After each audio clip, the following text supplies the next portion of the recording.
যারা আহত হয়েছেন তাদের সুচিকিৎসা নিশ্চিত করার জন্য আমরা সরকারকে আহ্বান জানিয়েছি এবং আল্লাহ তাআলার দরবারে তাদের সুস্থতা কামনা করছি। প্রিয় সাংবাদিক বন্ধুগণ, আপনারা জাতির বিবেক আর মিডিয়া জাতির দর্পণ, কিন্তু 15.5 বছর বিভিন্ন কারণে অনেকে তার বিবেক অনুযায়ী কাজ করতে পারেননি।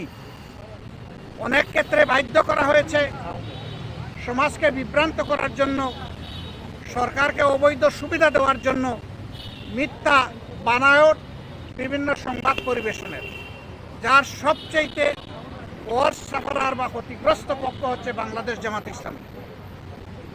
কিন্তু আমরা অতীত নিয়ে ঘাটতে চাই না। আমরা দেশবাসীকে সাথে নিয়ে সকলের সহযোগিতায় দেশটা সামনের দিকে এই জন্য অতীতে যা হয়েছে আমরা পিছনে ফেলে দিলাম।